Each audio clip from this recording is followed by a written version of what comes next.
Hello! Welcome back, everyone.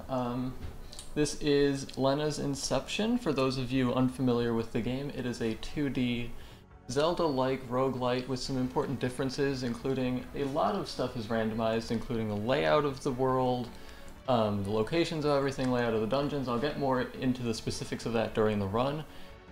This category that I'm running is Perfect Ending. It is essentially all side quests and all bosses. And it's also going to be a minimal health run. So just to introduce myself quickly, I'm Soocy. I've been running this game since about June of last year. I've gotten pretty fast at it. So with all that out of the way, I think it's time to just get straight into it. Time will start in 5, 4, 3, 2, 1, go. Alright, so I start out in this school with all these students here after this long generation, and I leave the school. Something has happened to it. It doesn't look quite right. There's this chick in here. Her name is Henrietta. Say hi to Henrietta because she's going to be leaving pretty soon. But she wants me to follow her, so I'm going to follow her. And that's the library right here. That's going to be important later. So this is the village elder's cave. Spoiler alert, he's dead. Something is kind of going on with that large gentleman there. So yeah, this isn't a great situation. I'm just going to blow this whistle and Henrietta's leaving. I pick up the wrapped sword. So now this is Lance. He is the destined hero. He doesn't know how to use his sword though, so I'm going to take him to the tutorial dungeon to teach him how. And that's just this place right here. So I'm just going to take him sort of, you know, a little bit. I messed up a block pushing puzzle. I haven't done that in months. Okay. Off to a great start. Okay, so just probably up into this next room here. Yes, that is correct. Okay, so I'm just teaching him. He's not swinging his sword correctly, and something has just fallen on him and killed him. He has met with a terrible fate. That's too bad. So I have to fight all the villains. This is a bit of an unfortunate situation here, actually. Usually there's a bit more cover where I can kind of, you know, box all of them together. Luckily, the bats will always drop a heart, so I don't have to worry about health too much. But now I'm going to be the hero. I'm going to take Lance's sword and his phone, and I'm going to go try to save the world. Getting a phone call from the elder who tragically died a few minutes ago. So now I'm going to go to the library and meet Paige the librarian. She's going to be very important. She's going to give me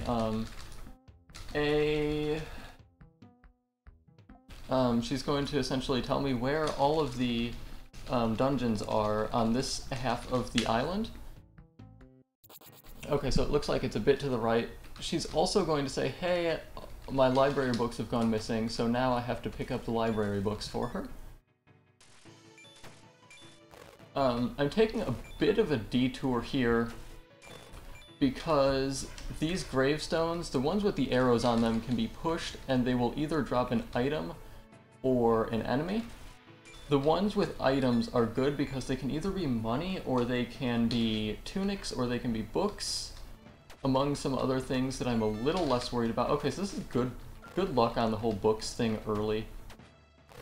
I'm also fighting a lot of enemies because if you clear out all the enemies on a screen, there is an item drop, and I need to get a lot of item drops for books, as I mentioned.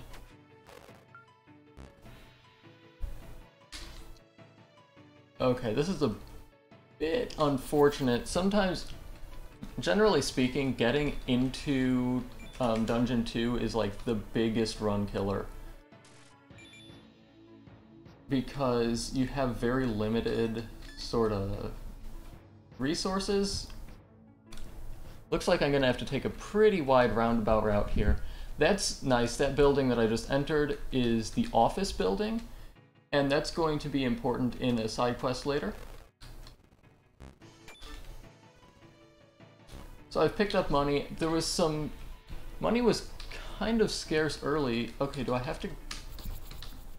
This is,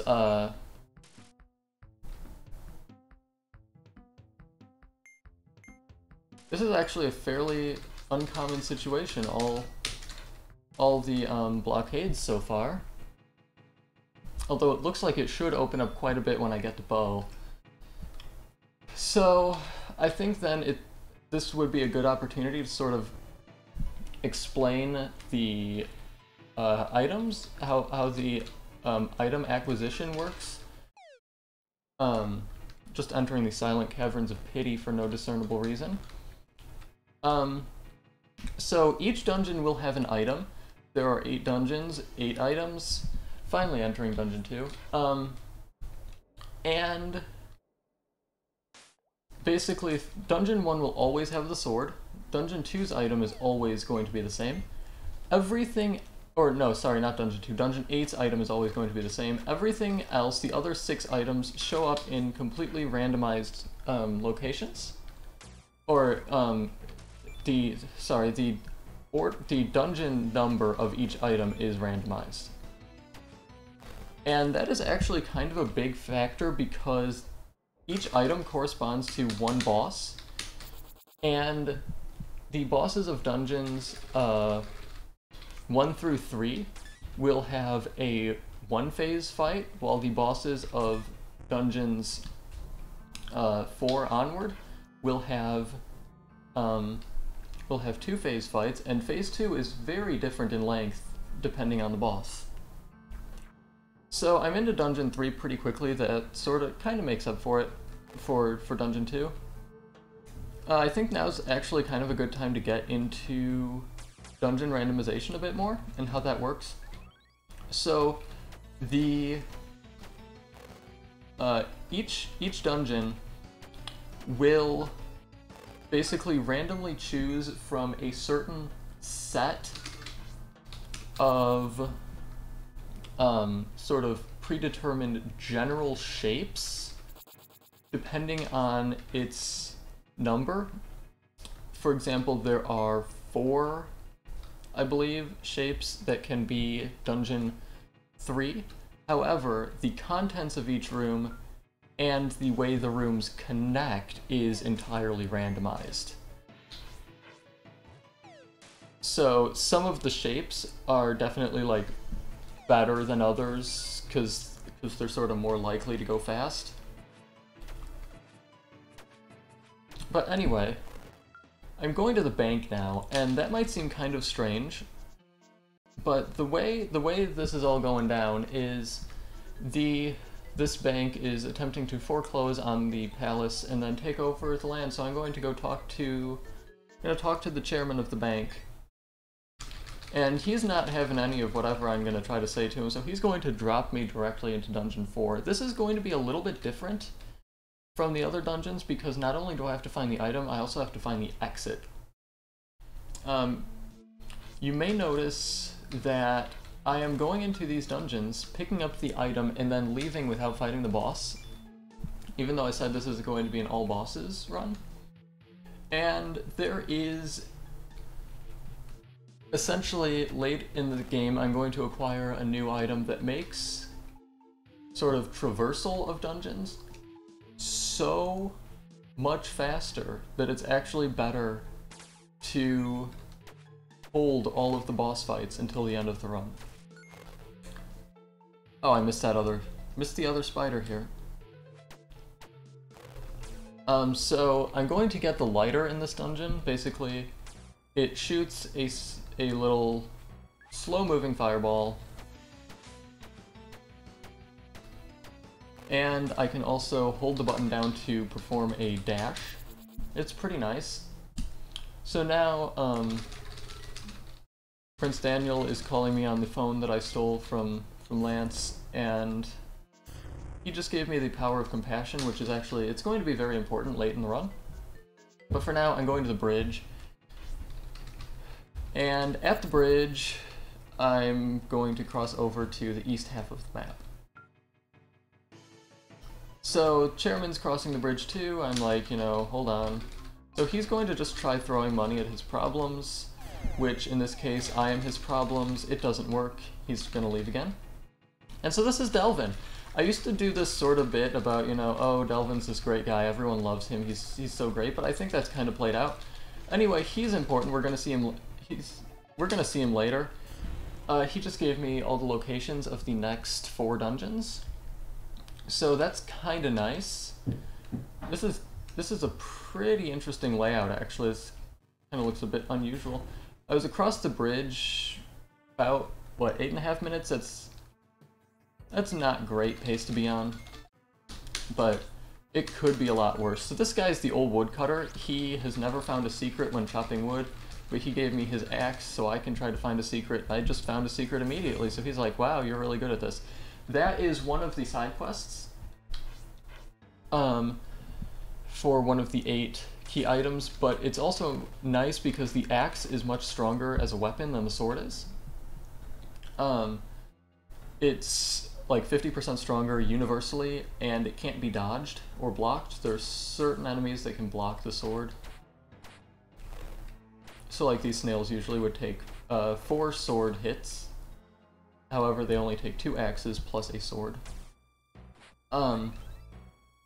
So these mini-boss fight sort of rooms all have like upgraded versions of standard enemies. They can either be large, or they can regenerate health. Sometimes they explode, sometimes they hover, sometimes they are simply stronger, sometimes they are on fire. And then there's Dungeon 8, which I'll sort of get into a bit more when I'm there, but they sort of do everything at once. Taking a little bit extra combat, again, so I can try to force item drops. So, you probably see that I'm doing this a lot, but this game, sort of like The Legend of Zelda, has bomb arrows. They're really nice though because they don't consume any arrows, only bombs, and the bombs detonate instantly. It's really nice. Okay. Into Dungeon 6. And from 6 onward, usually we start to see a slight difference in the layouts, or sort of in the format of the dungeon, because you may have noticed, you know, the other dungeons so far, I've just sort of gone in, gotten the item, gone out. This, from here on out, it's generally going to be a bit more complex than that. Never mind, I got a really lucky setup here. Usually 6, 7, and 8 you need to get keys to progress onward to get the item in the dungeon. This, like I said, that was the rare exception, and that's really nice to get during a marathon, actually. Another thing is you might have noticed I just pushed that snail in that dungeon into the water. Enemies in this game can't swim, like, at all. So if you push them into the water, they're gone immediately. If you push them into a pit, they're gone immediately. I don't have bomb arrows because I de-equipped arrows, because it's much better to have the axe and the bombs than the bombs and the arrows overall. So now we're moving on to Dungeon 7. This also represents the one caveat to what I said about how all of the dungeon items from 2 through 6 are in random locations. That is, the spring, which allows you to jump, is always after the fish leather shorts, which allows you to swim, so that you don't just jump over the water, basically. So this is kind of interesting. Never mind, I was going to say it looks like there's a chance that this would be a no keys Dungeon 7, which is exceedingly rare and extremely beneficial, because Dungeon 7, obviously being late in the game, tends to be very long, but it was not meant to be. It looks like now, as a general rule of thumb, like, if you see a key door, there's a really good chance you're gonna need that key at some point. Okay, kind of some bad luck there. I got like the one item drop that you don't actually need, which is the meteor. Having a bit of a go around. This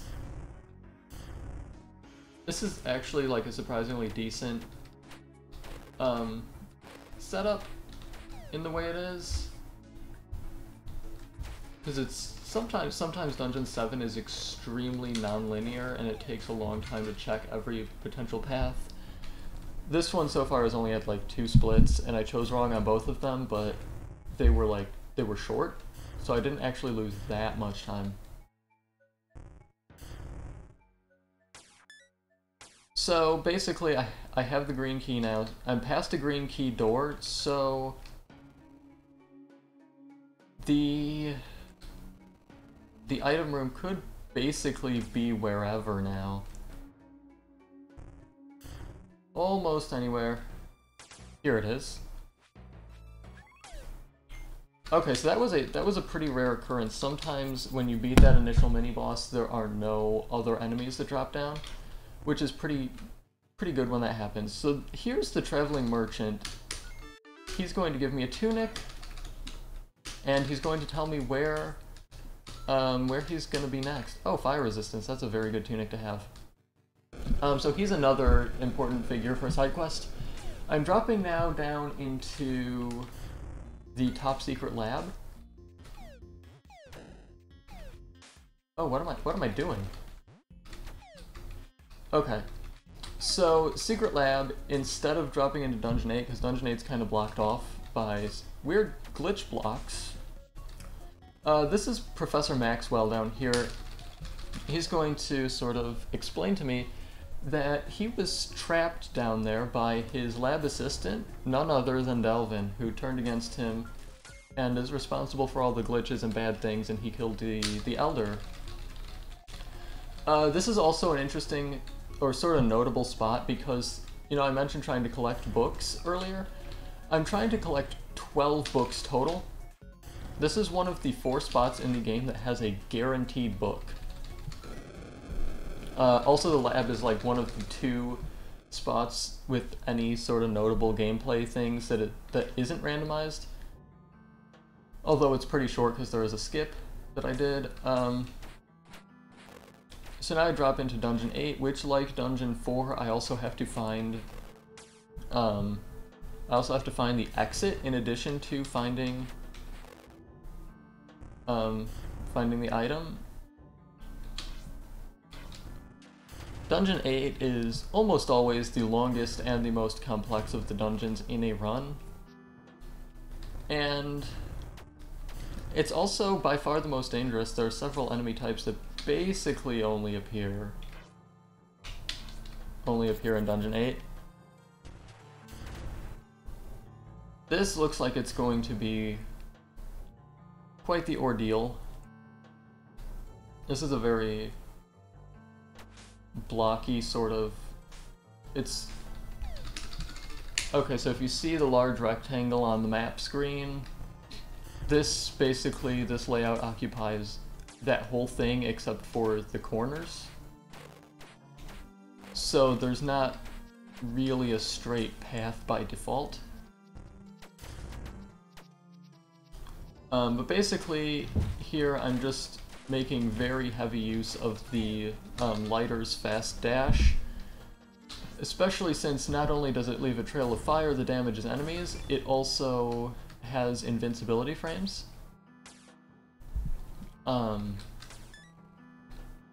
So overall, it's just a really, really great item to have.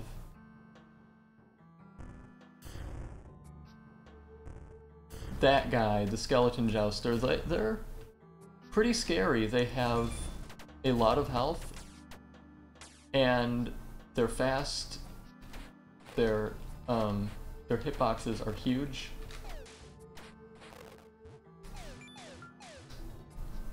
Luckily, they're easy to trick into not being that threatening if you have cover This could get dicey depending on the terrain, or sorry, the enemy drops. This is actually pretty fine. Those snails are generally not an issue, but I've gotten now the Dungeon 8 item, the missing glasses, and now you'll see why it's good to wait until you have them. You can do that basically. You can do a screen wrap, kind of similar to that glitch from Link's Awakening. But in this case, it's not a glitch. In fact, it's not only intentional but required to complete the game. So now I'm heading to the palace where the final boss is located, and I'm not actually going to fight the final boss, of course, because I haven't fought the other bosses yet. But I'm going to get the green key here, just so I can come back here conveniently later. By the way, this is the other location with, like, you know, sort of actual gameplay that is not randomized. So it looks really complex, and it does take quite a bit to figure out. I messed that up. Okay. But shoutouts to Quantum Zari for routing this area of the game. He did an absolutely incredible job. I mean, if played optimally, it's like a minute compared to a lot of minutes if you don't have it like routed. Also, I'm sort of like, I'm opening my menu a lot, very briefly. And that's basically just sort of to check certain very specific things, like current money and current location on the map relative to things I need. So I'm also doing a lot of stuff with tunics. Basically, in this game, you can change what tunic you're wearing. Each one has a different effect. Some of them are good, some of them are bad, some of them are fairly nondescript. But right now, basically, since I have the glasses and I can do the screen wrapping, I'm going to focus more on finishing the side quests now. And so the thing about the side quests is, since there are a lot of them, it's pretty, like, loose, like, you sort of do what you can find. But there are a few little, like, a few things that are important to do, and a few ways to speed the whole process up. And basically that is done by overlapping as many of them as you can, and setting as many warps as you can. For example, that's the strange cave, it's the arena. Here's another book. I'm up to 7, there are 3 guaranteed backups, so I need 2 more. I think I saw, actually, 1 drop somewhere a bit ago. So if need be, I can find that again. It probably won't be an issue though, actually, because there is all that stuff with the,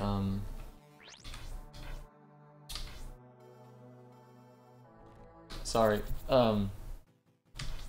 there is all that stuff with the graveyard. Wow, my screen wrapping is not what it usually is today.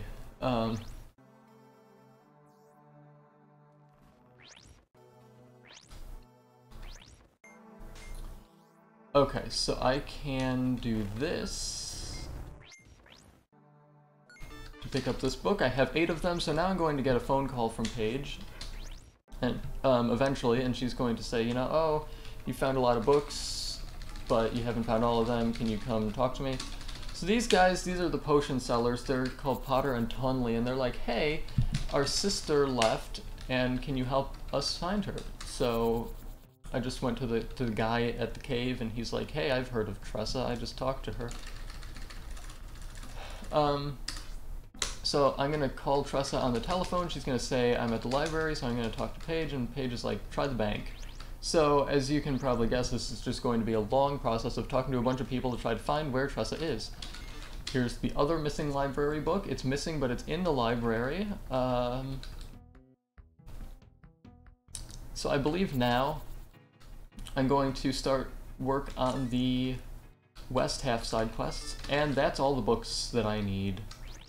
Like, locations confirmed, basically. Oh, here's one. This is the Three Bears Cottage. Basically, the three bears want me to catch Goldilocks sneaking into their house. Usually, it's a stealth mission, kind of like, you know, the Subrosia from Oracle of Seasons. However, thanks to a discovery by a runner called 02chan, or Evenly, this happens. This is... yeah, I don't know, there are 3 Goldilocks now? And we're not entirely sure why this happens, but as soon as they finish this screen and they can't see me because I'm outside of the house, the side quest is over, and I can pick up the police report.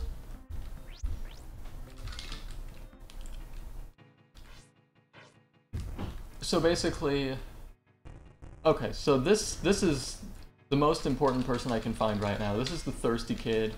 They're thirsty, so I gave them the water that I bought from the traveling merchant, so they gave me a paperclip. I'm going to take the paperclip to this person in the office. She's going to use the paperclip to make a pair of glasses, which is really impeccable style. And now I need to find someone who wants the pen that I got from the office worker. And who wants the pen? Well, none other than Creepy Jack, if I can find him. Sometimes that proves to be a bit of an ordeal, because, of course, he is on one screen out of 64.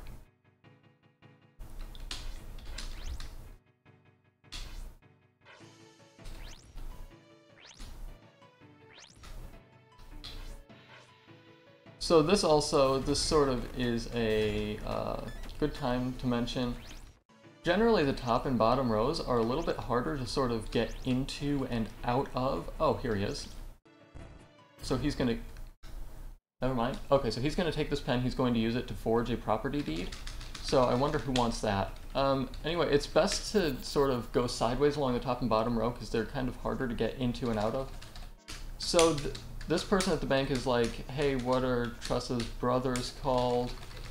So now I'm authorized to call Tressa's mom. This skeleton here, he wants a property deed no matter if it's illegitimate, so I gave him the one that Creepy Jack forged, and he gave me a briefcase. So basically now, here's the bank vault. I'm just gonna screen wrap into the vault and, you know, see what the money's doing, like, you know?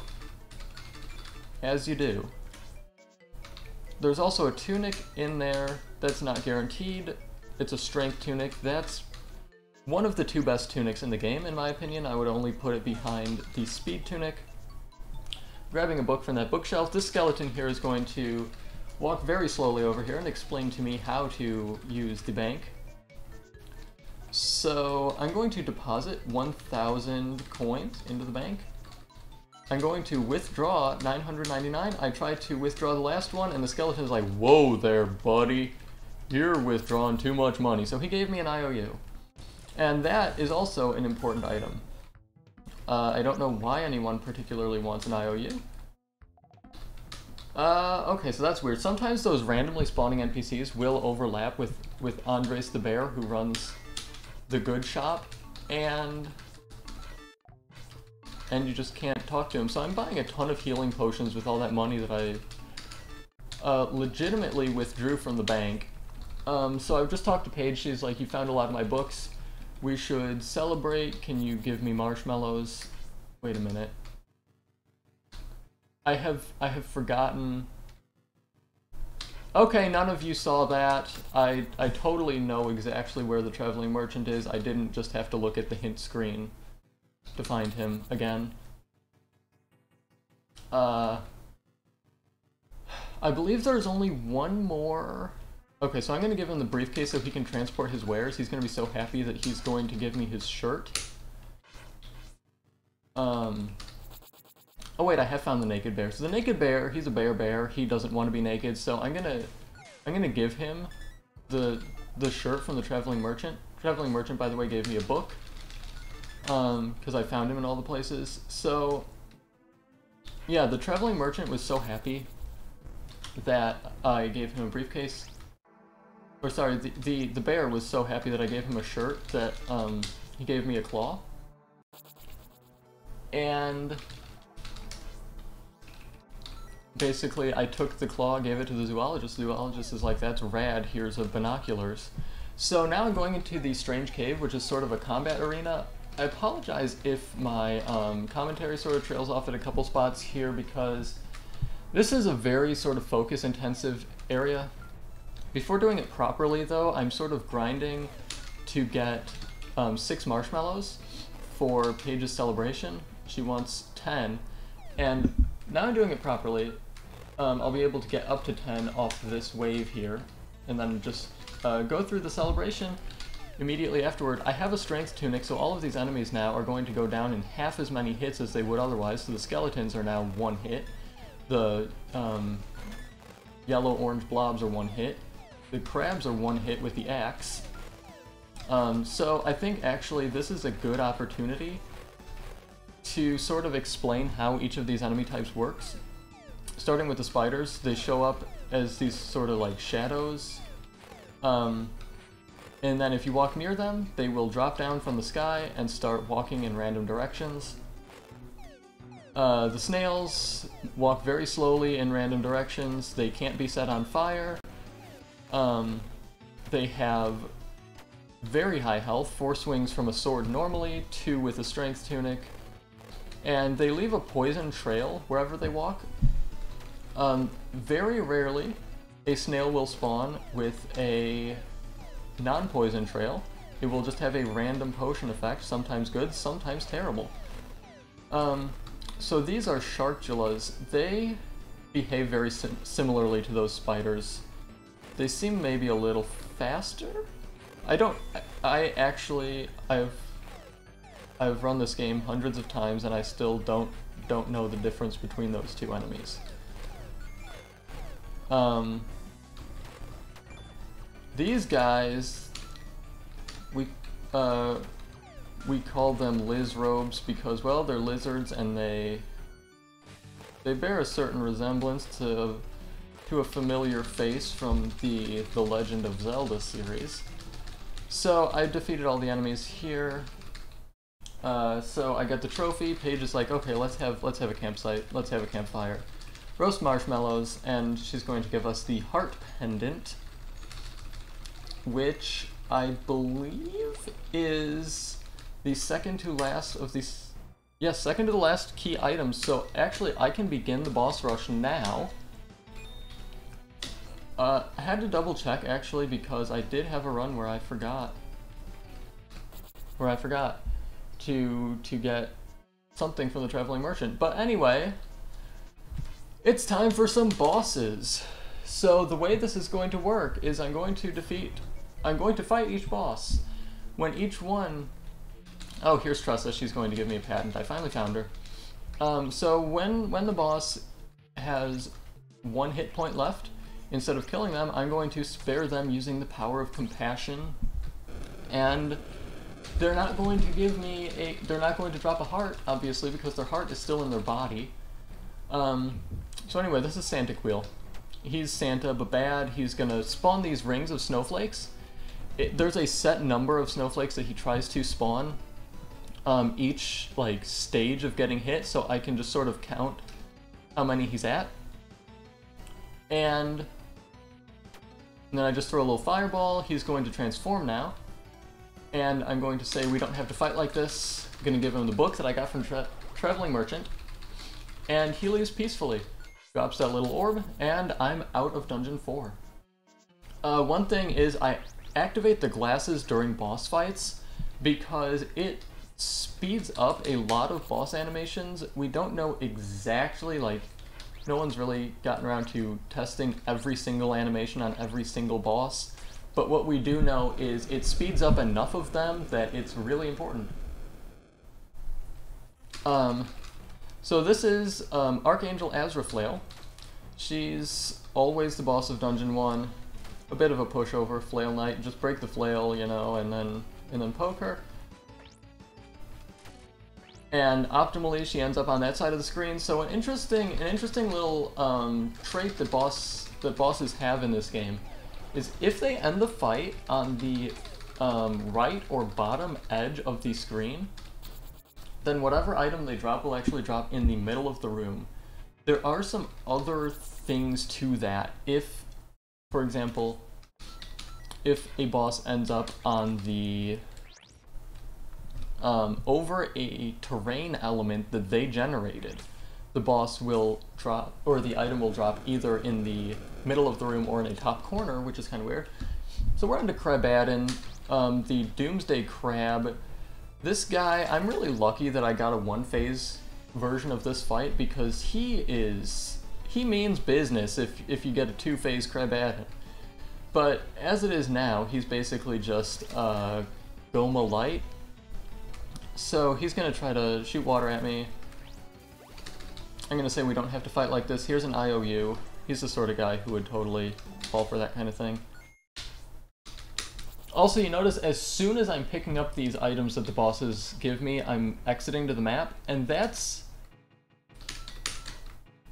because there is a cutscene that plays whenever you pick each one of them up.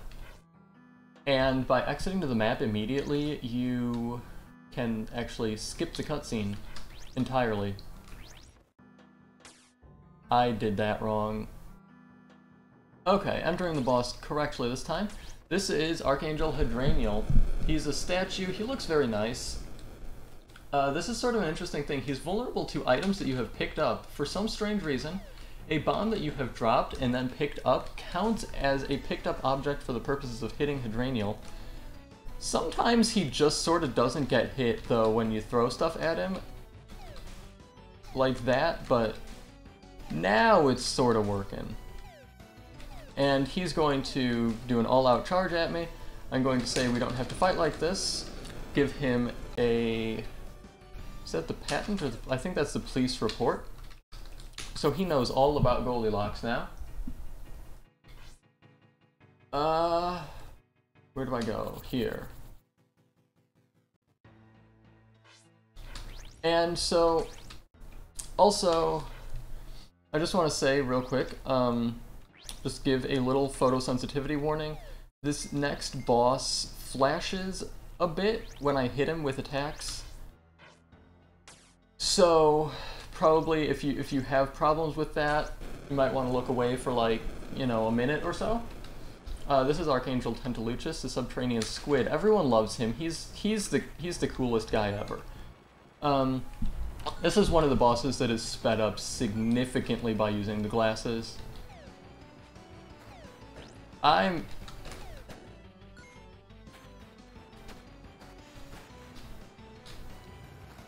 Okay. So somehow I got that completely wrong and still salvaged it. I miscounted the bubbles that he shot, basically. So this is a very quick, very fast-paced fight, basically. I just hit him repeatedly with the bombs. He's also going to transform because he's in a late, you know, again, late dungeon. I'm going to actually put on a healing potion now because his second phase kind of means business too. He flies around, shoots 8 of these little spheres, and then after that he's going to sort of show up over me with a tractor beam, as UFOs tend to do, and I'm going to tell him to stop that. So, I think, yeah, so if you're playing a different ending, like Sacrifice ending, where it's okay to kill the bosses, it's actually a lot harder to do that without getting hit. I think we can go to level 8 now.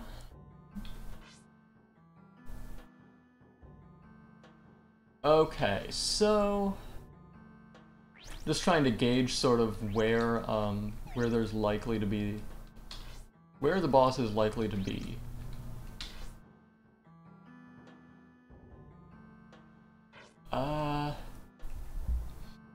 This shouldn't be that much of a deal to do. Basically, when I'm okay here, this is Archangel Hadrenial, Vampire Magician. She's the best boss in the game.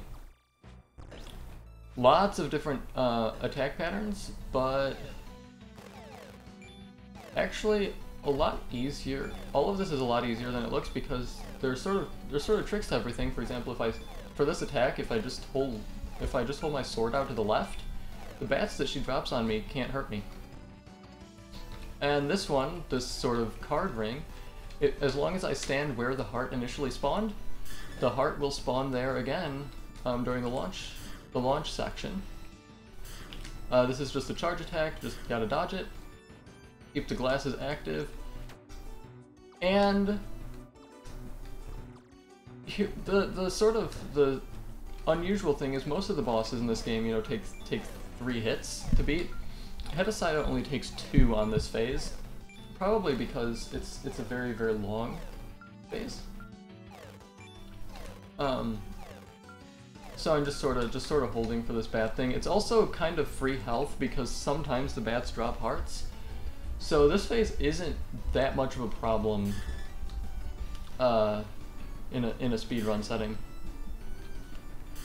You know, it's just this is one of the longer boss fights in the game, but it's inevitable. She's always going to be 2 phases, and she's not particularly threatening. But now she's going to push me away and spawn all these bat slime things. And that's 2 hits. And here is a log. You can have a log.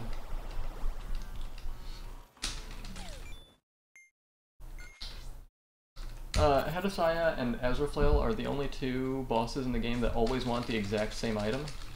Hadrenial just loves that log. So we find out in the memory cutscene that I skipped that Lenna is actually the mother of all of the archangels that I have been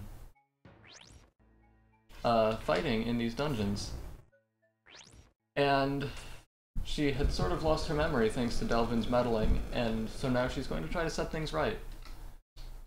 This is Catseal, the murder tabby. She's an adorable cat who likes to jump around. I just have to jump whenever she jumps to avoid sort of getting knocked over or stunned, you know? Also drawing her over to the right wall because, you know, like I said, if you draw bosses to the right wall, the item will always drop in the middle of the room. And now we're on to phase 2, basically. Yes, transforming into phase 2 now. This joystick appears, and I have to input the pattern displayed on the cat. If we have any gamers in the watching this stream right now, you might recognize this series of directions.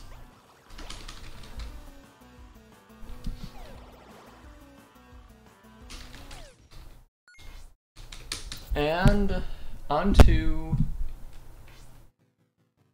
the final dungeon boss. This is going to be Sand Dolphin, the Serpentine Dolphin. This is the longest... Oh, thank goodness. Okay. Interrupting what I was going to say, each dungeon from 4 onward has one, like, sort of hidden room with random contents for it. The items aren't that useful. The one I just got is the old revolver. And the old revolver is extremely useful because it instantly defeats whatever you shoot, but you can only use it once in the entire game. So basically, we just use it on the final boss. So this is Sand Dolphin. Kind of unfortunate to see her so late in the run, because this is the longest dungeon boss. A 2-phase Sand Dolphin is by far, like, I think 20 seconds 20 seconds longer than a two-phase crab add-in, which is the next longest. But she's just gonna jump around a bit. I'm gonna sort of follow. This is one of the few boss fights that's not entirely scripted. Like, there is this pattern of up, down, up for this attack, but it shows up, like, the exact location within each row is random. So she's transforming now into this beautiful creature here.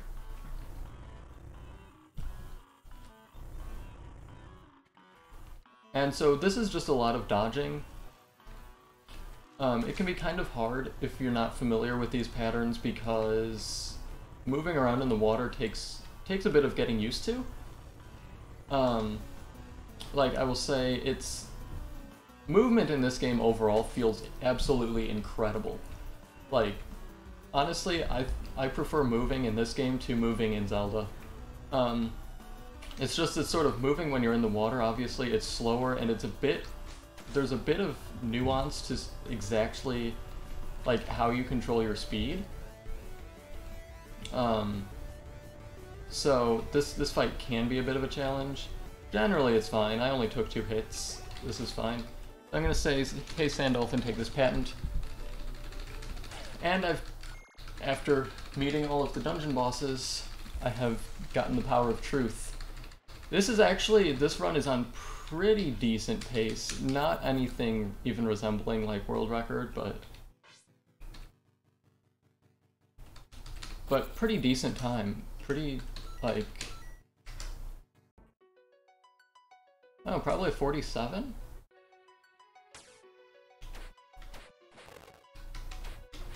This is Edgar and Alan, the two skeleton king men. I fell. Okay. So now I go on to the chairman, the final boss. He's the bad guy, a bad guy. I have the glasses active here, so he transforms into this. Chairman Gammon? This is vaguely familiar, I think.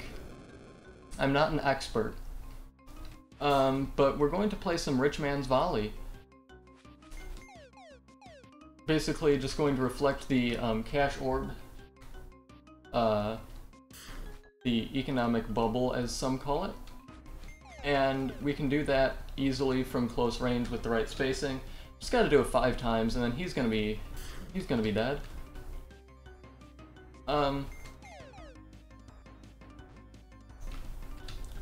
I can kind of use the music as a cue for when I'm on the 5th hit. I don't actually count.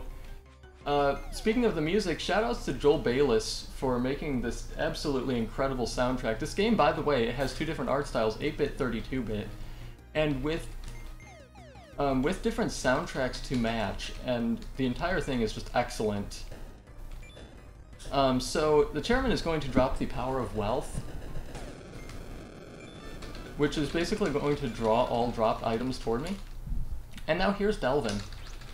He's the bad guy. He's gonna say, you know, oh, I'm the bad guy. And so now I'm going to use the power of fortitude, wealth, truth, and compassion to create the game cartridge to blow the dust out to stop the glitch, but actually, first I'm going to use the revolver to just shoot Delvin. This is like a two-minute fight that I basically just skipped. It's pretty hard. The music is absolutely incredible. It's unfortunate that we don't get to hear that, but anyway, I'm going to blow the dust out of the cartridge, but Tentaluchus and Azra Flail show up. They're like, don't do that. So here's a debug menu of sorts, and now I get back into the school. And something's up. There's that refrigerator. Something's wrong with the refrigerator. What exactly is wrong with the refrigerator? Well, we will see in just a moment, but for now, it's stealing my glasses, so I don't have glasses anymore. That's probably not an issue. So it's going to summon these squares. This boss fight's kind of weird. So basically I just have to repel the squares for this phase. A lot more is going to happen soon. If you sort of have trouble following what's going on, I don't blame you, I do too. So I'm going to shoot arrows at the Elder, because the Elder has kind of turned bad and this isn't actually him. So now these clones of Lenna have appeared and they're attacking me with whatever I have equipped, so I'm going to just equip a bunch of stuff that doesn't cause any damage. And they die immediately. So now I have to fight evil clone Lance, and he goes down pretty quickly with a few hits from the axe. Switching over to bombs, and this face made of my UI is now throwing floor tiles at me, which is a bit of a thing. So now I'm both Lenna and Lance right now, and just trying to defeat Lance. This thing's going to come and charge at me. Time is going to be very soon, actually, like 5, 4, 3, 2, 1, time. And that's Lenna's Inception perfect ending. So before we're done, I just want to give a couple of shout-outs real quick.